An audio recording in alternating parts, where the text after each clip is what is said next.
di man lang nakikita ang ningning ng bukang liwayway sa aking bayan.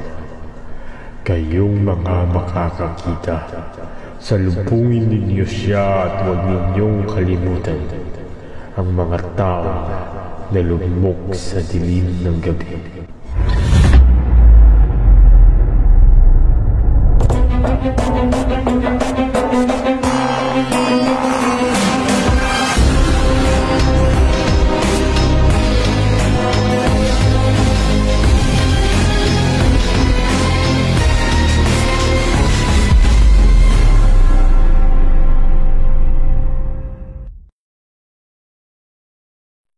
Good morning, class!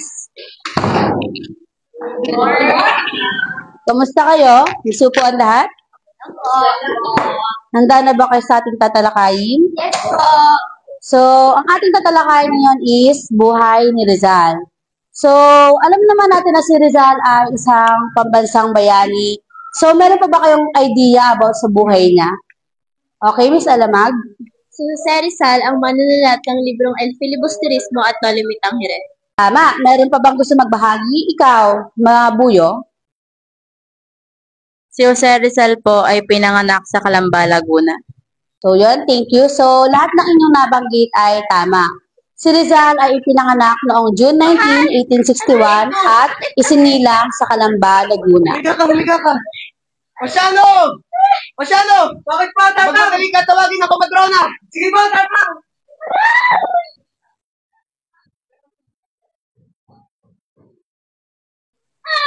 Lakasan mo ang loob mo. Sige pa! Sige pa! Konti pa! Konti pa! Konti pa! Nakikita ko ng ulo!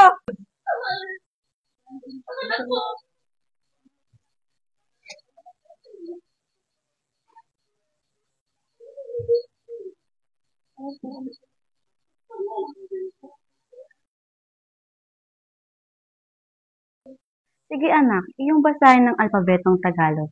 A, ba, a, da, e, pa, ga, ya, da.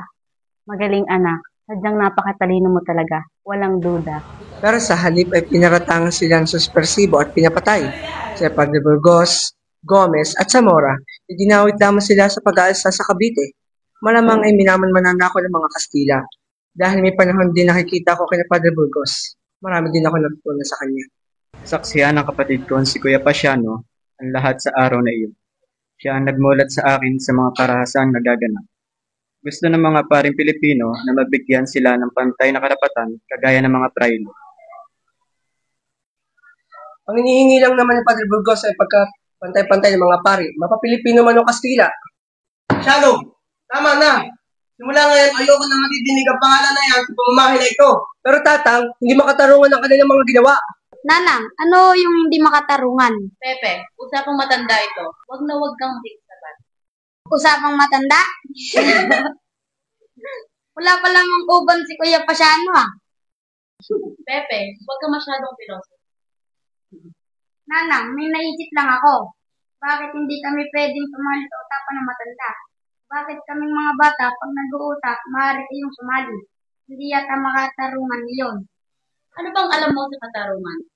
Sige na, baka kalaro ka ng sinelas pang makulong. Simula ngayon, hindi mo na maaaring gamitin ang apelyido Mercado. Mapanganib para sa iyo. Nadadami ka sa pagiganting ginagawa ng mga demonyo na kasaya laban sa ating mga pamilya. Bakit po, Kuya? Pinag-iinitan nila ang ating pamilya sapagkat malapit ako kay Padre Burgos. Pati si Tatang, sa pagtanggi niya sa pagtaas ng buwis ay pag-iisipan nila na masama. Kaya ikaw, Pepe, mag-aral ka na mabuti. Huwag mong bibigyan ng kahihiyan ng ating pamilya. Opo, Kuya. Eh, ano nga palang pangalan ang gagamitin ko magmula ngayon? Pagmula ngayon, ang gagamitin mo ng apelyido ay Rizal. Halika na.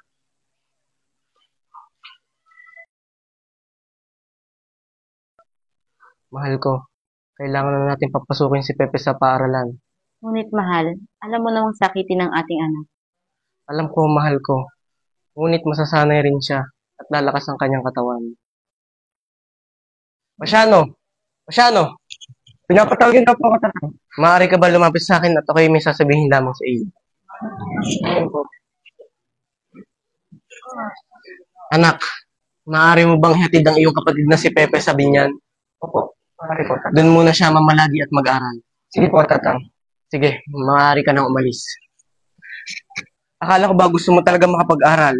Opo, tatang. Pero bakit kailangan pa mag-eskwela? Kung pwede naman ako turuan ni nanang dito sa bahay. Marami na nga akong natutunan eh. Hindi lahat ng bagay matututunan mo dito sa bahay, anak ko. Hayaan mo, dadalawin naman kita palagi doon. Tsaka dapat matuto ka mamuhay na hindi lagi nakasubsob sa pamilya mo. Di ba, Pasiano? Tama si tatang. Sige, maaari na kayong umalis at ihalid mo na siya sa binyan. Sige, anak, maaari na kayong umalis. Mag-iingat kayo.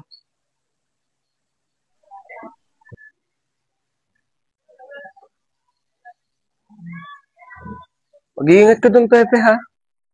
Ito ang iyong mga kagamitan. Paalam, Pepe! Mag-iingat ka roon! Mag-iingat ka roon, Pepe! Paalam, Pepe! Paalam, Pepe!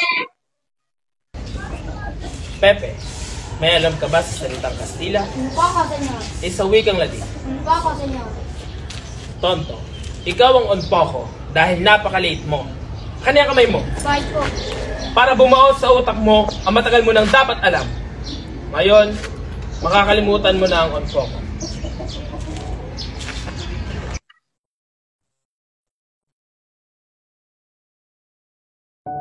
Alam mo ba, minsan daw, mayroong isang batang kamugamo na nanaakit sa liwanag ng apoy. Maski anong paalala ng kanyang ina na huwag siyang lalapit sa apoy, ay lapit pa rin siya ng lapit. Gustong gusto niya ang liwanag ng apoy, kaya sinuway niya ang bili ng kanyang ina. Lumipad siya nang lumipad palibot sa apoy. Palapit ng palapit sa apoy hanggang sa magliyab ang pakpak niya at tuluyan siyang mamatay. Pepe, naintindihan mo ba ang ibig sabihin ng kwento ng gamo-gamo? Ay, dapat ay lumayo siya sa apoy nang hindi mabuwis ang buhay niya. Ika-10 ng Hunyo, taong 1872, sinamahan ako ng aking kuya Pasiano patungo sa Maynila. Doon nagbaka sakali kami ako'y makapasok sa Universidad ng Ateneo. Hindi ka namin maaaring tanggapin. Dahil una, huli ka na sa araw na tinakdang rehistrasyon. Pangalawa, mukha kang patpatin para sa iyong edad. Pamanhin po. Nakakasiguro ako na magaling at matalinong bata ito si Jose. Nakakasiguro ako na magdudulot siya ng magandang reputasyon sa eskwelahang ito at nararapat siya makapag-aral sa eskwelahang ito.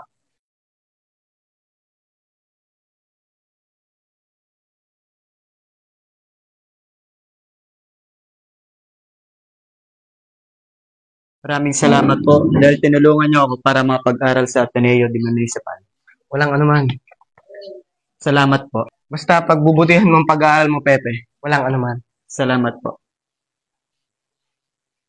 Matapos akong makapagtapos sa Ateneo, napagdesisyonan kong kunin pansamantala ang kursong Filosofiya at Literatura gamit ang apelyidong Rizal sa Universidad ng Santo Tomas.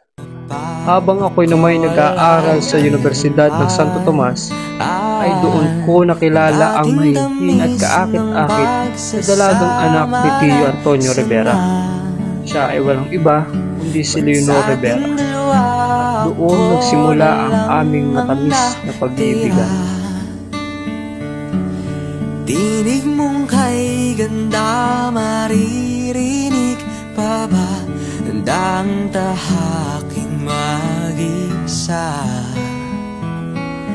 kahit wala ka na.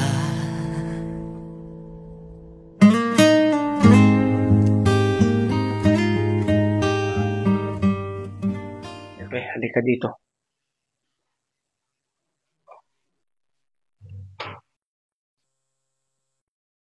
Ito ang ating lihim na kasunduan.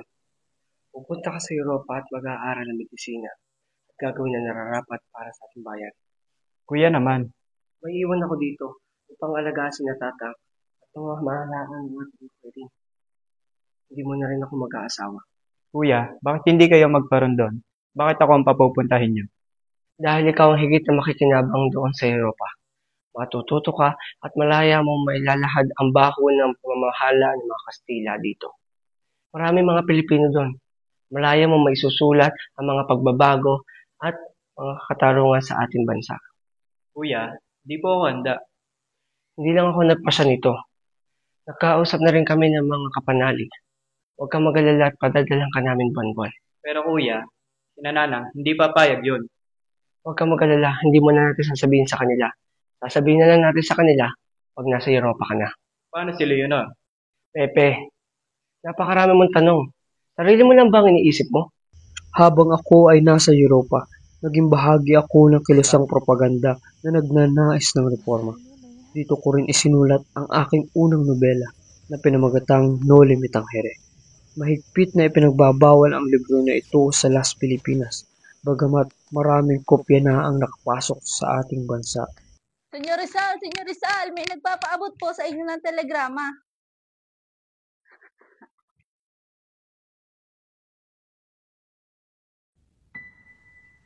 Mahal kong kapatid, kamusta ka na at ang iyong mga isinusulat?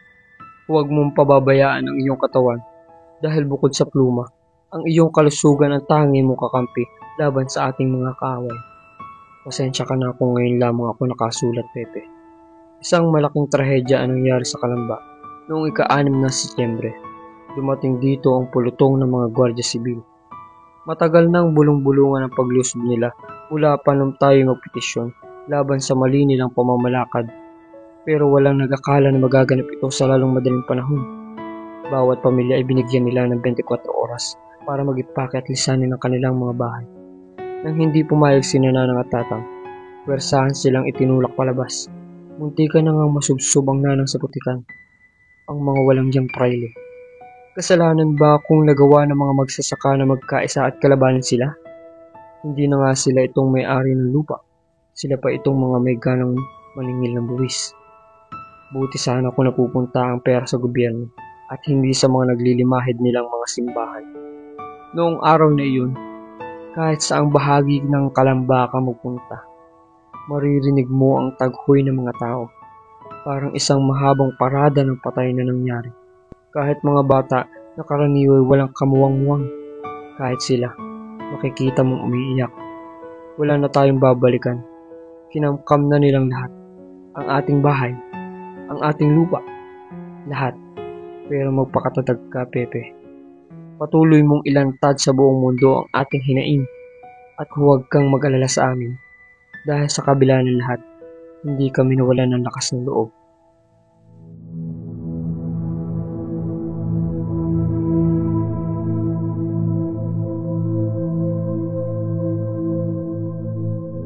Pepe, naway nakatagpo ka na ng tunay na kaligayahan sa iyong mga sulatin. Humahanga ako sa iyong katapangan, ngunit nalulungkot din. Dahil kitang-kita ko na talagang magkaiba na tayo at napakalayo sa isa't isa. Pinagkasundo ako ng aking ina sa isang impres. Bagamat hindi ko siya gusto, ay nagsusumamo ang nanang na tanggapin ko siya. Matagal ko itong pinag-isipan, gaya na matagal ko ang paghihintay sa iyo. Paalam, Pepe. Magpapakasal ako, subalit mananatili ako nakagapos sa alaala ng iyong pagmamahal. Senyor Gobernador Silio. Gobernador General, magandang gabi. Napasyal po kayo. Dala namin ang kasulatan ng paghahalughog. Ba't di muna kayo magsalabat? Miding, maglabas ka ng salabat. Andito sila Gobernador General. Wala na kaming oras. Halughugin na ang buong bahay. Ano ba ito? Sa ilalim ng upuan. Ano ibig sabihin nito, Gobernador General? Sa loob ng estante. Anong kasalanan namin? Gobernador General. Arestuhin siya. Arestuhin silang lahat. Anong kasalanan namin? Para sa iligal na pagtitipon-tipon at pagmamayari ng librong ito. Usok na naman ang puwet ng mga praile kapag nabasa nila ang mga nakasulat dito. Senyor Del Pilar, kuminsan ay naisip ko na sila lamang ang masugid nating mambabasa. Huwag ka naman magsalita ng ganyan. Lalo na't iniintay nila ikalawang nobela. Makikita mo at makikita ng mga praile.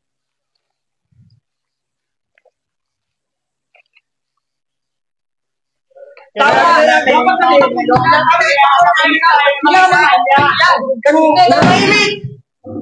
naman kayo nagsasabong yan. Ang sinasabi ko lang rito, panahon na upang magkaroon tayo ng isang Pangulo.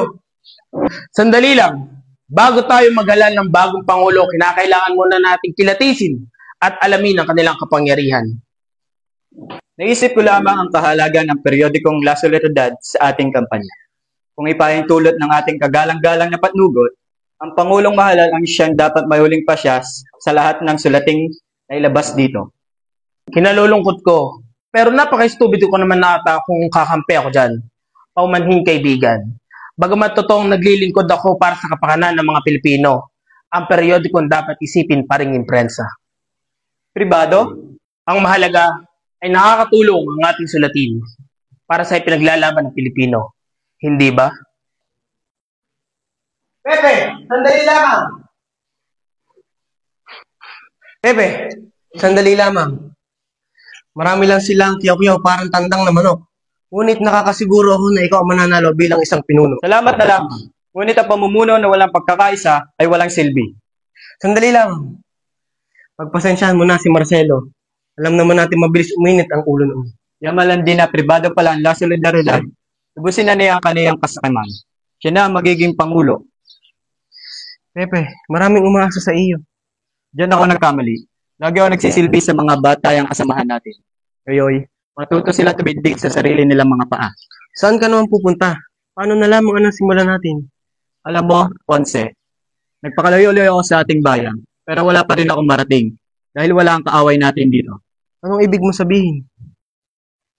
Babalik ako ng Pilipinas. Panganib lang ang kaharapin mo doon, Rizal.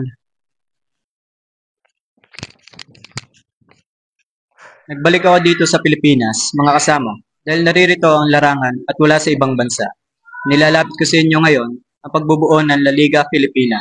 Ito ay isang samahan, sa palagay ko ay pinakamabisang kasangkapan para tayo ay tuluyan lumaya. Sa samahan ito, tayo hindi lamang mga kasapi, kundi magkakapatid na magdadamayan sa anumang hilahil, karahasan at kawalan ng katarungan. Layunin natin pasiglahin ang edukasyon, agrikultura at komersiyo. Kailangan yan! Ito ang una at pinakamainam na hakbang sa paglaya. Tama! Gawing matatag ang pundasyon ng tao at ang kanyang pamilya. At kapag matatag na tayong lahat, mas matatag din natin may paglalaban ang ating kalayaan. Mabuhay! Mabuhay! Kinagagalak ko po yung mga nana, Dr. Rizal. Andres Bonifacio po, inyong lingkod at tagahanga. Akin na rin karangalan. Nagtanim na mapangwasak na polyeto ang ilang ahente ng mga praile sa aking maleta. Dahil dito, kababalik ko pa lamang ay agad akong ipinatakip at itinapon sa isang malayong pulo sa dapitan. Sa pagitan ng mga bundok, kapiling ko ang dagat. Ani mo isang napakalawak na tinta para sa isang manunulat na wala nang maisulat. Palibhasa, ang mga layunin ko'y layunin ng isang makata. Tulad ng mga alon, lumalapit, lumalayo, kailanman ay hindi maaangkin. Subalit, kung iisipin, ang dapitan ay isa ring magandang pagkakataon. Dahil kay Josephine, dumating dito na tila tangay pa ng hangin. Dala niya ay kalinga at katahimikan. Sa piling niya, ang mga bagay na hindi maisulat ay maaari ko ng isang buhay.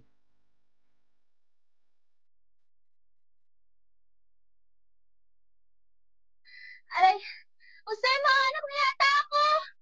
Aray, sandali lamang. Ika'y maupo muna. Tatawagin ko ang iyong asawa.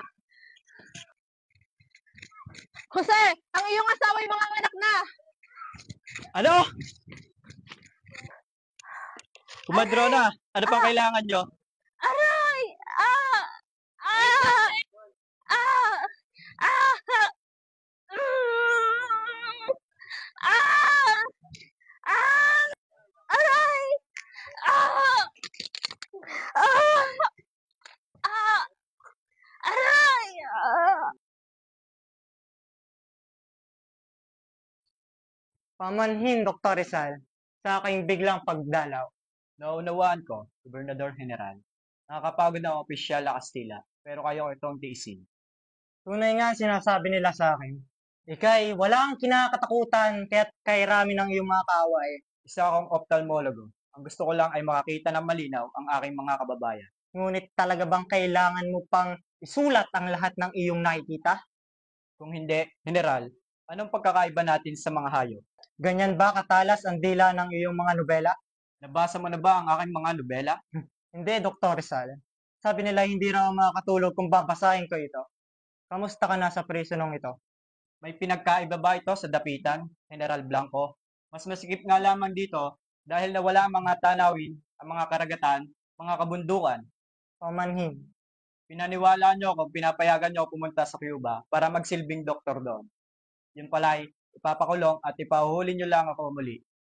Isa kayong hipokrito. Bigla na lang bumilis ang oras noon. Bigla na lang sumabog ang lahat.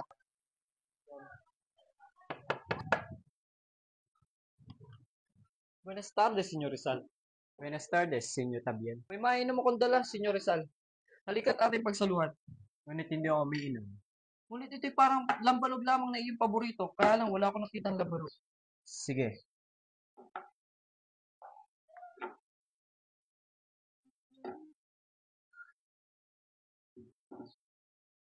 Feliz Navidad, Senyor Rizal. Jowayo Noel. Holy Piawen Akchen.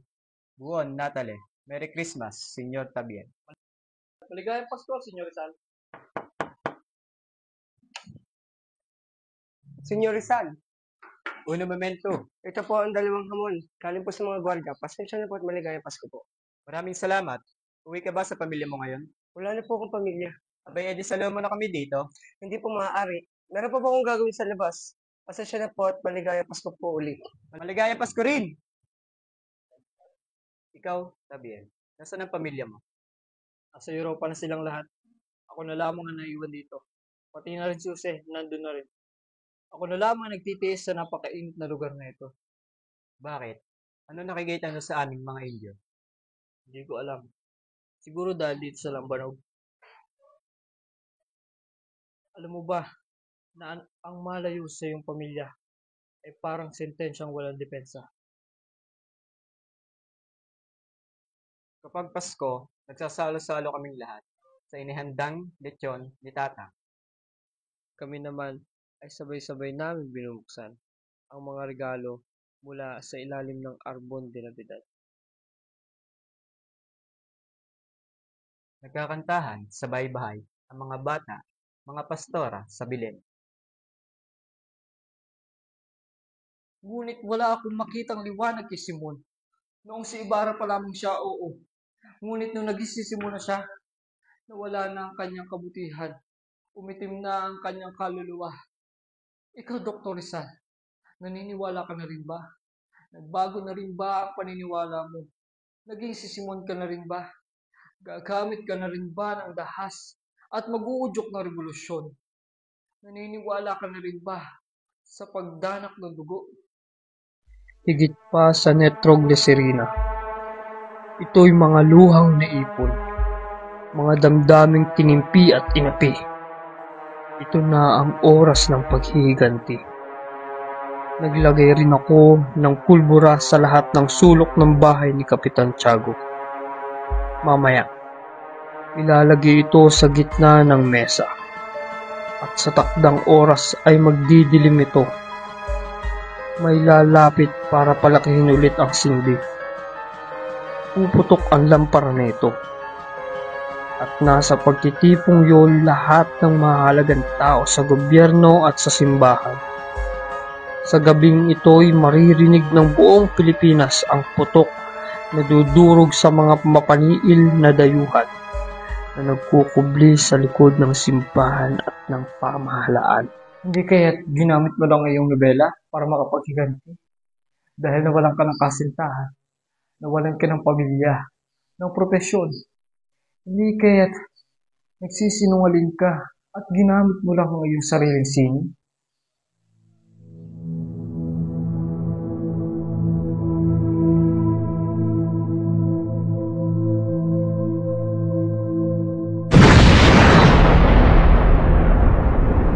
Nabigo si Simon.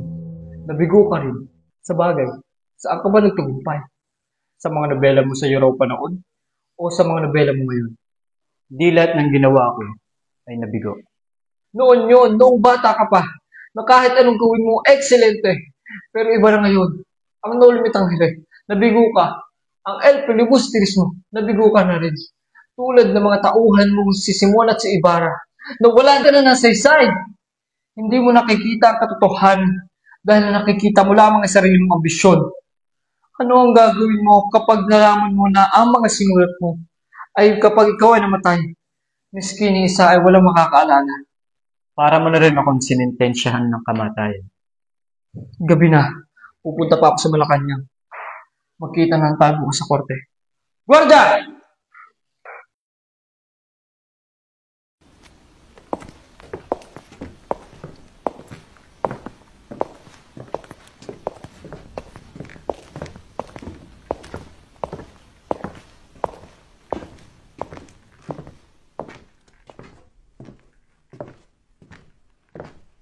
¿No crees que era la chica de Rizal? Sí, ¿verdad? ¿Quién es la otra? Noche.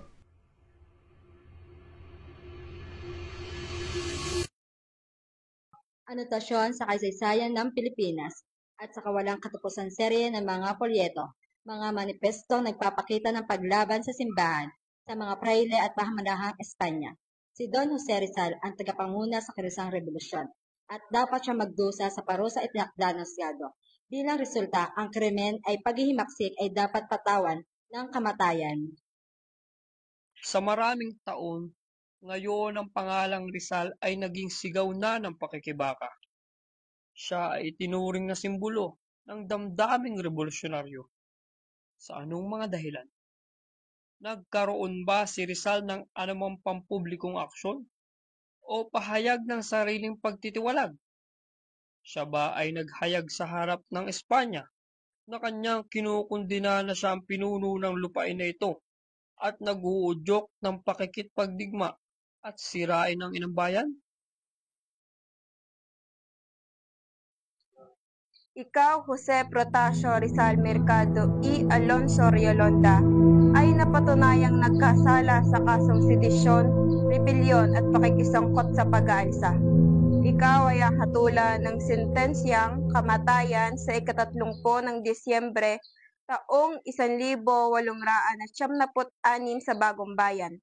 Ikaw, Jose Rizal, ay nakatakdang barilin ng mga pulutong sa ganap na 7 ng umaga sa Bagong Bayan. Punyeta, mga palabuka. Kailan kita narinig magmura? Totoong mahusay ka pala. Hindi makatarungan ng mga nangyari. Hindi nila tayo binigyan ng panahon upang makapag-usig. Pinabilis nila ang proseso ng paglilitis. Ginamit lang nila tayo. Pinaglaruan lang nila tayo. Bakit ba ikaw galit na galit? Eh ako ito namang mamamatay. Buti na gagawa mo pang makapagpatawa. Gabriel. Ayoko na. Magbibitiw na ako sa lahat ng pwesto ko sa gobyerno. Uuwi na ako ng Espanya. Hiyang-hiya na ako sa iyo. Hiyang-hiya na ako sa inyo. Bakit? Dahil isa akong Kastila. Hindi ka Kastila, Gabriel. Pareho lang tayo. Maaari ko bang makausap ang Gobernador Polavieja? Tungkol lamang ito sa aking anak na si Jose Rizal. Walang panahon ng gobernador! Nagmamakaawa ko. Tungkol ito sa buhay ng aking anak. Gobernador! Gobernador! Tulong, Gobernador! Sasalaki tayo sa lalong madaling panahon. Nililigtas natin si Dr. Jose Rizal. Mabuhay si Dr. Jose Rizal! Mabuhay! Mabuhay si Dr. Jose Rizal! Mabuhay! Sandali! Sandali!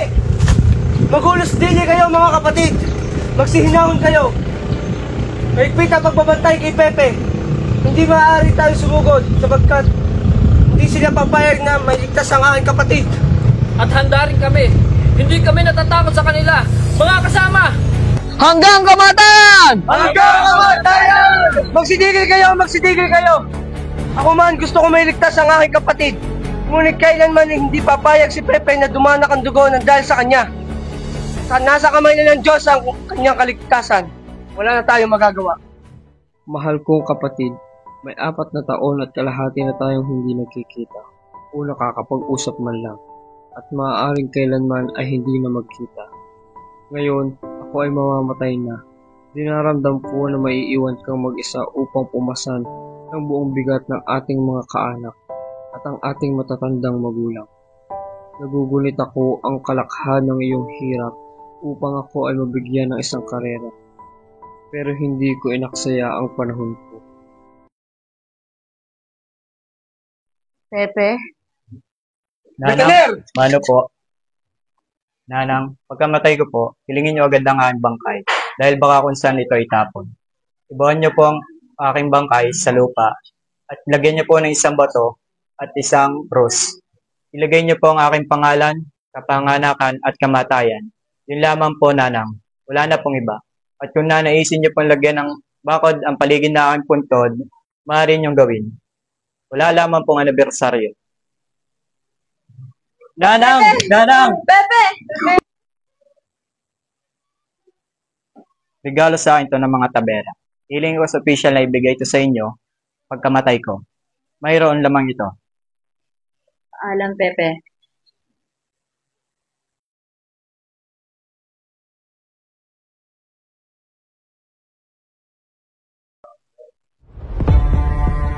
May panahon ka pa upang baguhin ang lahat. Pwede mo pa akong buhayin. Anong ginagawa mo rito? Kailangan pasabugin mo na para. Kailangan magbukas na ang daan-daang taong paghahari at pang-api ng pamahalaang Kastila. Hindi ka pwede magtagumpay dahil personal na pagiganti ang pakay mo. Kung ganun, baguhin mo ako. Ipakita mo sa akin na malaga ang bayan. Hindi si Maria Clara, hindi ang paghihiganti. Huwag mo kong patayin sa paglason. Hindi ko gusto ang pagpatay mo sa akin. Pinatay mo ako dahil akala mo wala ng pag-asa. Pero meron pa. Bago pa natin ang lahat, magsulat ka muli. Paano kung di na ako mapagsulat? Paano kung wala na akong masabi? Paano kung wala na natira? Paano kung inubos na ng dapitan? Paano kung sinira na ng kulungan? Paano kung pasabay mo ay mamamatay rin ako? Kung ganun, tama nga sila. Nagkasala ka nga. Dapat ka mamatay. Buong buhay ko, wala kayong ginawa kundi uskin ako. Masahin ako. Iwan nyo na ang lahat sa akin. Ano ako nang hiningin ninyo, pero hindi nyo pa rin makita kung sino ako. Marami na akong ibinigay.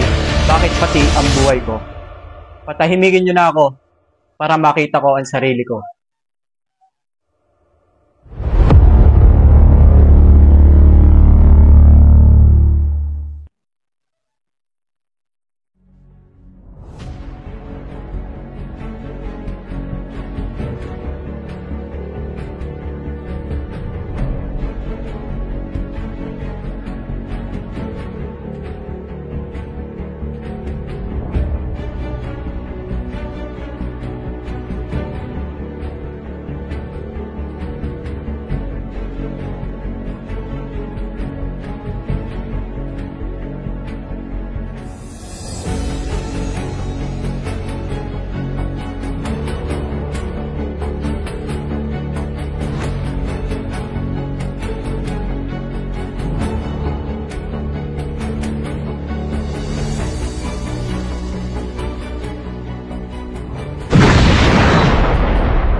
Handa na ako. Ikaw. Huwag kang matakot. Andito lang ako. Para sa'yo. Para hindi mo makalimutan. Salamat. Ngunit ibigay mo na lamang yan sa iyong pamilya. Sapat na ang mga alaalang babaunit ko mula sa iyo.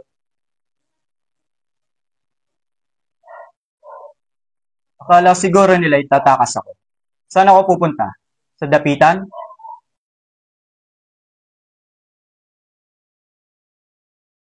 Panginoong Maria, puno ka ng grasya.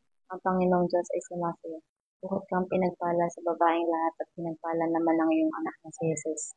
Santa Maria, ina ng Diyos, panalangin mo kami sa lahat. Ngayon at kung kami mamatay. Ang Panginoong Maria, napupuno ka ng grasya. Ang Panginoong Mahal kong Teodora at Bukod kang Josephine, pinagpala sa babaeng lahat at pinagpala nais ko lamang ipaalam sa inyo na malaking parte kayo ng aking buhay. Sa inyo, aking mga kapatid, huwag niyo sanang kalimutan ang mga panahon ng ating kabataan na ating pinagsaluhan. Ang mga aral na aking natutunan sa inyo at ang mga... Un ultimo pabor, hayaan ninyo akong humarap sa mga babaril sa akin. Imposible! Al menos, huwag niyo akong babarilin sa aking ulo. Ang mga aral na itinuro ko sa inyo, maging gabay sana ang mga iyon sa pagpatuloy niyo sa buhay. sa aking pinakamamahal na Josephine. Alam kong mahirap to para sa iyo, ngunit huwag mo sanang hayaang kainin ka ng kalungkutan. Sa ngalan ng Hari ng Espanya, sino mang titindig sa panig ng kriminal na ito ay papatayin din. Handa! Kasa! Tutok! Consumatum es. Muego!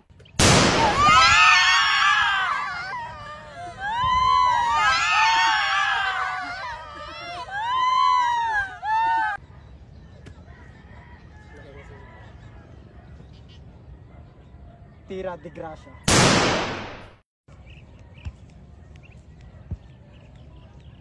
Mabuhay ang Espanya! Mabuhay! Ngayong wala na si Dr. Jose Rizal, kailangan na nating gumawa muli ng hakbang tungo sa ating kalayaan.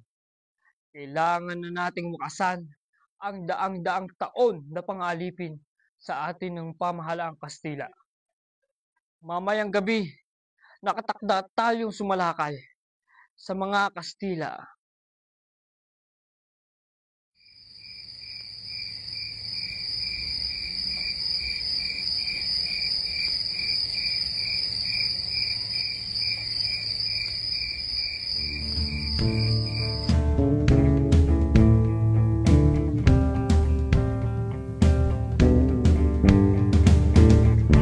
Tingnan mo yung palad, kalyado mong kamay sa hirap ng buhay. Dami mong problema, naku mo pang ngumiti. No'y bigang na astig. Saan ka man naroroon, huwag kang para sa inang bayan! Sugod!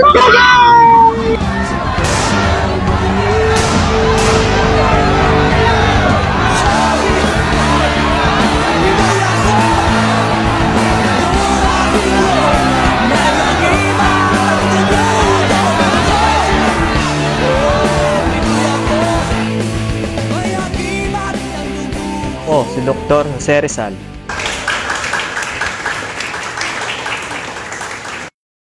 Yes? Ano pong posibleng mangyari kung si Jose Rizal ay sumapi sa mga katipunero? Batay diyan, maraming tanong na lumalabas patungkol diyan, ngunit mas maganda na malaman natin siya sa mas nakakaalam. So, pwede po ba namin hingi ang inyong opinion, Mr. Rizalino?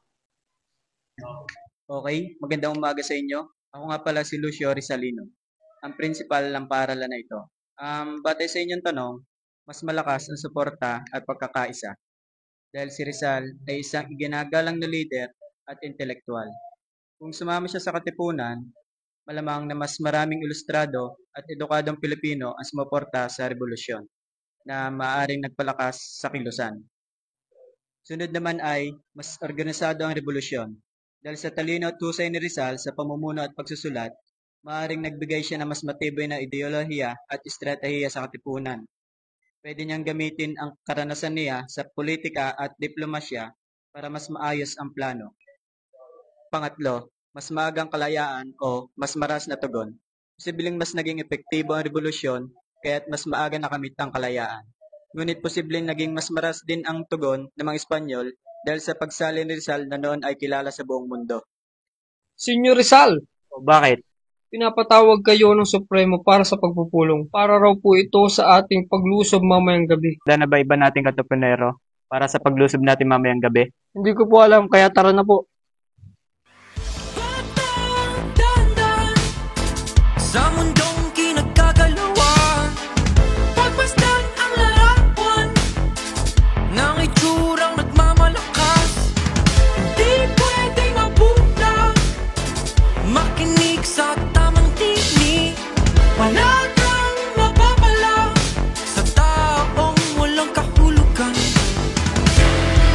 Huwag hahayaan Para sa ating kalayaan! Sa ating inabayan! Sugod!